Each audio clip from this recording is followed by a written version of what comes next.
ఒక క్లియర్ విషయం ఏంటిదంటే అసలు మనకు మన ముందున్న సవాళ్ళు ఏంటో కూడా తెలియదు. This is very clear. మన ముందున్నటువంటి థ్రెట్ ఏందో మనకు తెలియదు.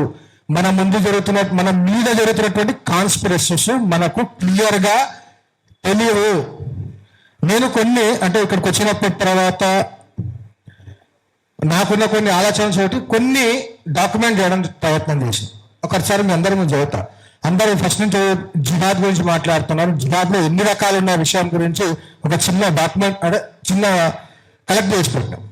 ముందుగా అందరికీ తెలిసినట్టు లవ్ జిహాద్, తర్వాత ల్యాండ్ జిహాద్, తర్వాత ఫుడ్ జిహాద్, తర్వాత పాపులేషన్ జిహాద్, తర్వాత ఓట్ జిహాద్, మెడికల్ జిహాద్, ఎడ్యుకేషన్ జిహాద్, సిస్టమ్ జిహాద్. సిస్టమ్ అంటే మనం గవర్న్ చేసేటువంటి సిస్టమ్స్. ఇంటలెక్చువల్ జిహాద్, వైట్ వాష్ చేయడానికి ఈకో సిస్టమ్ పనిచేస్తుంటుంది. మీడియా జిహాద్, మీడియాలో ఏది అవసరమో అదే టూ సైడ్స్ ఆఫ్ ద స్టోరీకి నెగిటివ్ సైడ్ చూపించే ప్రయత్నం మీడియా జిహాద్ చేస్తుంటుంది. పొలిటికల్ జిహాద్, ఎంప్లాయ్మెంట్ జిహాద్, స్పిరిచువల్ జిహాద్, హలాల్ జిహాద్, కన్వర్షన్ జిహాద్, సైకలాజికల్ జిహాద్, టెంపుల్ జిహాద్, మ్యారేజ్ జిహాద్. మ్యారేజ్ జిహాద్ అని ఎందుకు చెప్తున్నా అంటే ఇంతకుముందు నేషనల్ ఛాంపియన్ షూటర్ జరిగింది లవ్ జిహాద్ కాదు. ఆమె తన యొక్క ఎక్స్పీరియన్స్ ని చెప్తూ ఆమె చెప్పిన విషయం ఏంటంటే ఆమె ఉంటున్నటువంటి ఇంటి పక్కన ఉన్నటువంటి ఒక జడ్జి గారు తీసుకొచ్చిన సంబంధం.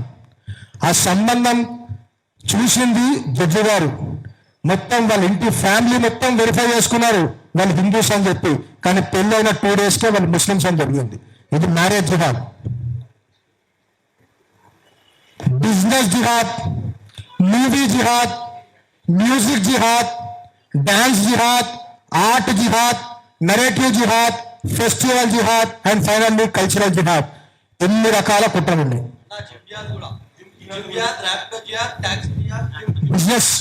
బిజినెస్ జిహాద్ లో ఇవన్నీ కవర్ అవుతుంది. అందుకే అవన్నిటిని కోడిఫై చేసి ఒక దగ్గరనే చెప్తున్నాడు. సో ఇన్ని రకాల జిహాద్లు జరుగుతున్నాయి. ఫస్ట్ సవాళ్ళు ఏంటో తెలుసుకున్న తర్వాత సమాధానాలు వెతికే ప్రయత్నం చేద్దాము. నేను ఒక చిన్న విషయం చెప్తా. రీసెంట్ గా చాలా చోట్ల చాలా విషయాలు చాలా సోషల్ మీడియాలో చాలా మంది నోట్లో నానుతుంది ఫుడ్ జిహాద్ విషయము. ఫుడ్ జిహాద్ ఆర్టికల్ 21 ప్రకారము ప్రతి భారతీయుడికి రైట్ టు లైఫ్ ఉంటుంది. రైట్ టు లైఫ్ అంటే బతకడానికే కాదు, బతకడానికి స్వచ్ఛమైన గాలి, స్వచ్ఛమైన వాతావరణం, స్వచ్ఛమైన ఆహారము, స్వచ్ఛమైనటువంటి ఆలోచన కలిగేటువంటి వాతావరణాన్ని కల్పించాలి. ఆ హక్కు భారతీయులందరికీ ఉంటుంది. అన్నా ఒక్క నిమిషం ఇంపార్టెంట్. ఇవన్నిటి కూడా డైరెక్టివ్ ప్రిన్సిపల్స్ ఆఫ్ స్టేట్ పాలసీలో కూడా ఉంటాయి. అంటే ప్రాదేశిక సూత్రాల్లో ఉంటాయి. ప్రాదేశిక సూత్రాల్లో ఏముంటుందంటే స్టేట్ యొక్క బాధ్యత ఏంటంటే తమ సిటిజన్స్ కి నాణ్యమైనటువంటి ఆహారాన్ని అందించేటువంటి ఆ సిస్టమ్ ని కూడా వాళ్ళు ఏర్పాటు చేయాలి. ఇది స్టేట్ యొక్క బాధ్యత. మన రైట్ ఏంటిది? మనకు స్వచ్ఛమైన ఆహారాన్ని మనం తీసుకునేటువంటి రైట్ మనకు.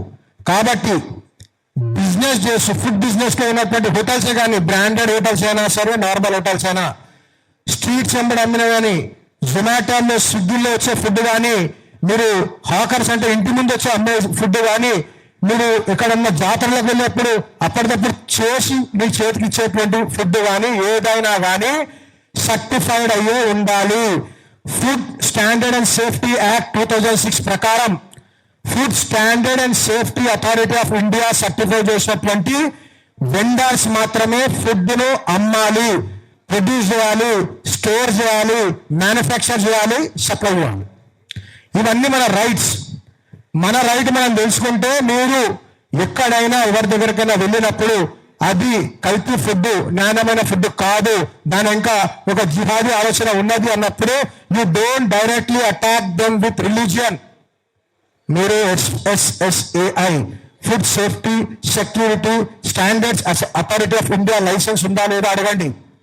లేకపోతే ఫుడ్ సేఫ్టీ ఇన్స్పెక్టర్స్ కి కంప్లైంట్ ఇవ్వండి. పోలీస్ వాళ్ళు చేసే పని కాదు, దీనికి సపరేట్ డిపార్ట్మెంట్ ఉంటుంది.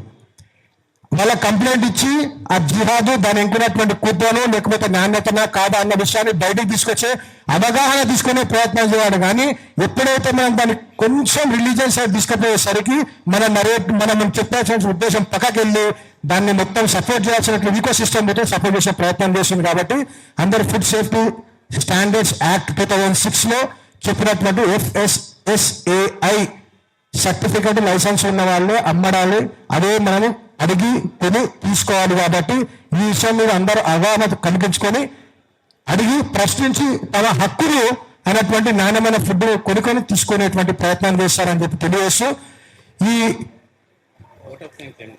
జాగో హిందూ సభకు వచ్చినటువంటి వాళ్ళందరికీ కూడా ధన్యవాదాలు. ఓకే.